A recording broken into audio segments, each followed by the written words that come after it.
Okay, so this is problem 3a, and it states that f of x equals 1 over root x, and it wants you to find the derivative of f of x using the limit definition of the derivative. And let me preface with, you will probably never need to use the limit definition to solve a derivative like this, because it is absolutely horrendous. But I don't know. I just want you to use it anyways. Anyways, let's get started. So we're going to have, let's write down the formula for the limit definition first. It's going to be limits as h approaches 0 of a function with plugged in as input x plus h minus f of just x all over h. So in our case, this is going to be the limit as h approaches 0 of 1 over square root x plus h minus 1 over square root of x all over h. So that looks pretty tedious right now, but for now, let's just focus on the numerator. So numerator, 1 over root x plus h minus 1 over root x. And I want to combine this into a single term. So what I can do is multiply it by this term by root x over root x. So that's going to be simplifying to 1. In order to get, and do the same thing with this, in order to get the same denominator so I can combine the terms. So that's going to look like root x over root x times 1 over square root of x plus h minus root x plus h over root x plus h 1 over root x, and that is going to be equal to root x times 1 equals root x minus, and then root x plus h times 1, once again, equals root x plus h over just this, since it's multiplied together, so it's going to be root x times root x plus h. Wonderful. So that right there is our numerator. And now let's go ahead and plug that back into our full function. So we will have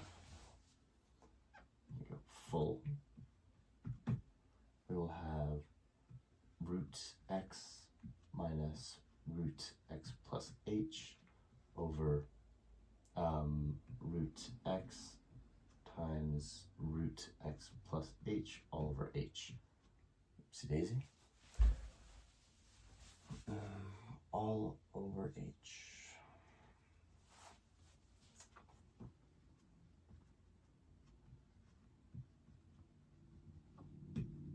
All over h. Okay.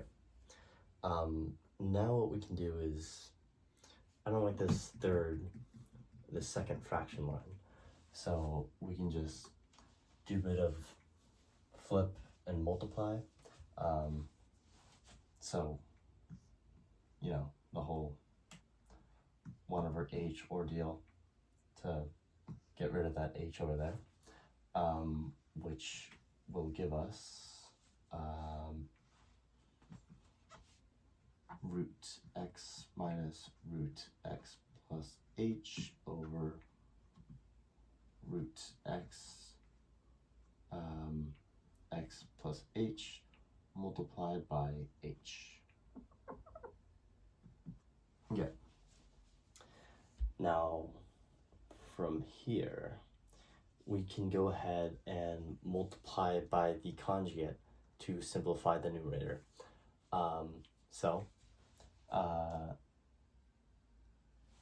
That's going to be root x plus root x plus h over root x plus root x plus h. Now, the whole reason why we multiply by the conjugate in the first place is to use the difference of squares formula to get rid of these squares. The whole, like, you know, a squared minus b squared equals a plus b times a minus b. That whole shebang. Okay, so that is going to give us x minus x plus h over h root x plus h times root x plus h. And let me go ahead and align that since that got kind of long.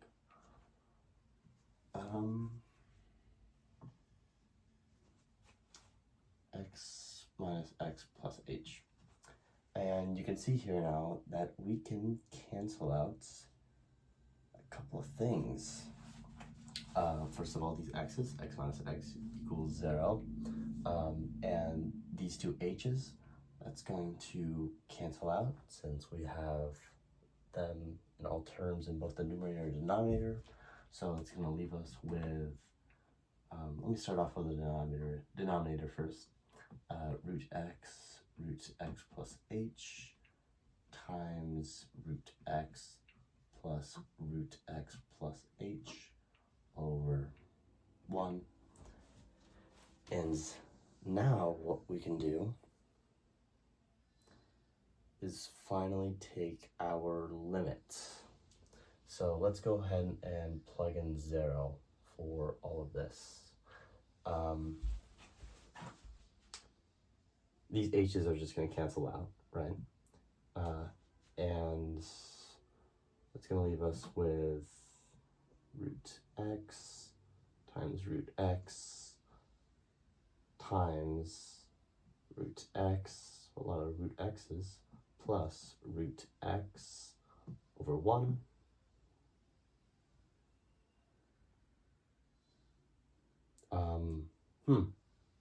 Okay. It appears I have made a little bit of a blunder here. When I was multiplying by the conjugate, it's each individual term that gets its unsquared. So this is going to look like x minus x plus h, right?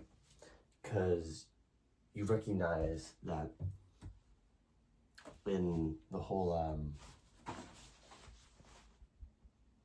a squared minus b squared equals a plus b, a minus b thing. In this case, b is an entire function, so we're subtracting a squared by b as a whole function, so we need this in parentheses. And when it's in parentheses, it's going to be x minus h. So what's going to happen is this is still going to cancel out, but this 1 over here is going to be negative. Okay. Now that we got that sorted, let's go have fun with this. So once again, we can simplify that to just x. Negative 1 over x times root x plus x, root x.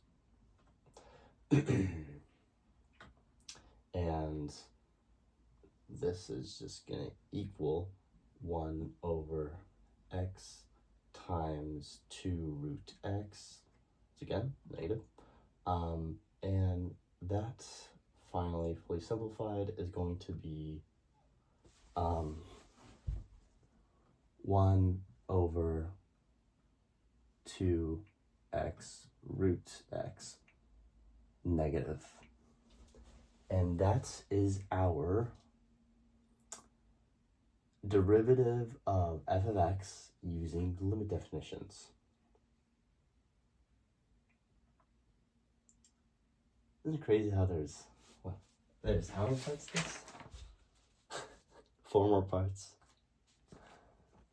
Alright.